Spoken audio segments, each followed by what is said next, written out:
splash. Elon Musk is stepping back. We call that horse hockey where I come from, right? We know it's not real. He's in the back closet. I understand you guys don't want his, front and center, but he's still in the room.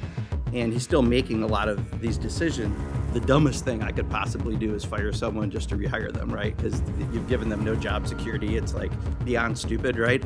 Not saying that because you didn't do it. Clearly, it sounds like this is from Elon Musk, but okay, interesting. We have a different perspective on that, but maybe the world of all-star wrestling is different than my world of business to business. So you fired 1,300 people. Another 600 people took Elon Musk's deferred resignation offer. Did you fire the people or did DOGE fire the people? I'm not completely clear on that. Most of that restructuring happened under the acting. Short-term, did you fire or did DOGE fire? Well, I'm going to tell you who I fired. I know, but that's why I'm trying to get short-term questions. It's one or the other, right? You're using our time. Yeah. So most of that was done before I came on board. However, the DOGE. decisions in the department I run the department. DOGE does not run the Okay, department. so you didn't answer the question. Did you fire them or did DOGE? It's real simple. A good majority of that happened before I came on board. Okay, and by a good majority, 2/3, 3/4? But yes, I'd say. Okay, fair. Okay. And how many times did you meet with Elon Musk I've about met firing? with Mr. Musk probably 3 to 4 times now, Okay, not including when I was on the transition committee and had several opportunities to speak with him. sure.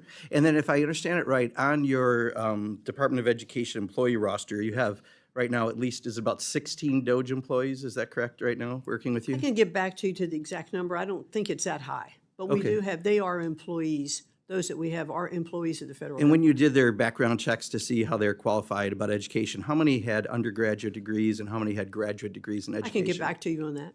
Okay, so you don't know offhand. No, Did you ask that question? no. No, okay. Did you ask if any of them were teachers previously? I did not interview those people that are part of Okay. the DOGE group. And did you ask if any of them worked in schools? Did you know if they were Actually, I had a asked? conversation with one of them yesterday who did have a background in education, technology education, and had worked across several different aspects and was really schooling me a little bit on some of the AI things that we could bring in. So one of them had a good background, good. Any of them work in universities that you know of prior? I don't know. Okay. Fair enough. So 1 year later, those layoffs are still being fought in court. After several legal battles, the Supreme Court allowed the Education Department's workforce reductions to move forward while the lawsuits continue. But Pocan's toughest questions are still ahead. part of my concern is, I know yesterday there was this big splash, Elon Musk is stepping back. We call that horse hockey where I come from, right? We know it's not real. He's in the back closet. I understand you guys don't want his, front and center, but he's still in the room. And he's still making a lot of these decisions. And that's the real problem that I have is, you've got a bunch of folks that he brought in that you've admitted you didn't hire, you don't know their backgrounds if they have anything in education, yet they're helping you fire half of your employees right now. And I'm really concerned about that. Do you know if any of them have requested or gained access to any sensitive data held by the department, including student loan borrower data? Well, as government employees now, they have been vetted through the same process than any other government employee would. And so what access would be granted to other government employees, they have. That's fine. And then do you know the number of people that you've had to reinstate of those fired? It's about 74. About 74. So how did that happen? Because, I've been an employer for 37 years. The dumbest thing I could possibly do is fire someone just to rehire them, right? Because you've given them no job security. It's like beyond stupid, right?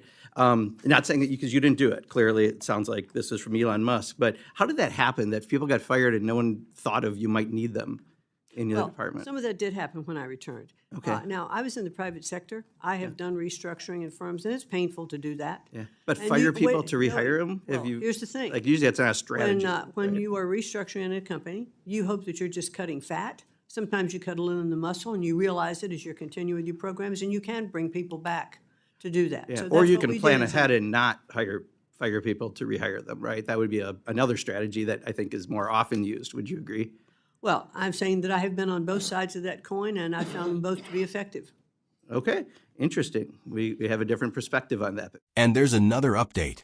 The temporary DOGE initiative officially ended in July 2026, but Congress is still asking for a full accounting of what it accomplished because no final government report detailing its savings or workforce reductions has been released. Maybe the world of all-star wrestling is different than my world of business to business. You talked about, and I agree with you about contracts enriching private contractors at public expense. Does Elon Musk have any contracts with the Department of Education? First of all, I just It's need a simple question, well, please. not This that I is know my of. time. I have 38 seconds, please, Well, Madam I don't Secretary. know if he does or not. You don't know if Elon Musk has any contracts in your department, and you've met with him multiple times? Elon Musk doesn't have contracts in my department. So Department of Education, there are no contracts with any Elon Musk company. That's what I'm asking. Not to my knowledge. Okay. All right. You want to check a blue card real quick, or are you pretty sure of that? I said not to my knowledge. Okay. If I find out differently, I'll be happy to get back to you. All right. And just in the last few seconds I have, just real quick on private schools getting public dollars, just so you know, something like 3/4 of the students that wind up going into those schools already attend those schools, and they're getting tax money. So if we get rid of the Department of Education, should we put the private voucher program under Ways and Means because it's really more of a tax benefit than an education benefit? Well, I'm happy to get back to you on that as to how we restructure the Department of Education going forward and how those programs are handled. Looking back 1 year later, this hearing was about much more than a disagreement over Elon Musk or the Department of Government Efficiency, commonly known as DOGE. It captured one of the central debates surrounding the Trump administration's effort to reduce the size of the federal government, how quickly major agencies should be restructured, who should make those decisions, and how much oversight Congress should have during that process. Representative Mark Pocan focused much of his questioning on accountability. He repeatedly asked who was actually responsible for the large-scale workforce reductions inside the Department of Education, and whether DOGE personnel had the experience necessary to influence decisions affecting one of the nation's largest education agencies. He also questioned whether individuals associated with DOGE had access to sensitive education records and challenged the department over employees who were later brought back after initially losing their jobs. From Pocan's perspective, those rehirings suggested that at least some workforce reductions may have moved too quickly without fully considering operational needs. Secretary Linda McMahon responded by emphasizing that many restructuring decisions had already begun before she took office and insisted that, ultimately, the Department of Education, not DOGE, was responsible for decisions made within the agency. She acknowledged that some employees were later reinstated, comparing the process to restructuring in the private sector, where organizations sometimes restore positions after reassessing operational requirements. Throughout the hearing, McMahon defended the administration's broader goal of streamlining government while maintaining that agency leadership remained responsible for final decisions. Since this hearing, the debate has continued to evolve. The temporary DOGE organization formally concluded its work in July 2026, but many of the policies, staffing changes, and management decisions made during that period have continued to shape federal agencies. Questions surrounding workforce reductions, access to government data, grant administration, and agency restructuring have remained subjects of congressional oversight, court challenges, and ongoing public debate. The Department of Education itself also continued changing after this hearing. Secretary McMahon advanced initiatives aimed at reducing federal bureaucracy, expanding state flexibility in administering education programs, and increasing the use of technology and artificial intelligence in education policy. Supporters argued these changes reflected the administration's promise to make government more efficient and return greater authority to states. Critics argued that reducing staff and reorganizing responsibilities too aggressively risked weakening oversight, delaying services, and creating uncertainty for students, educators, and borrowers. Another important theme running through this hearing was transparency.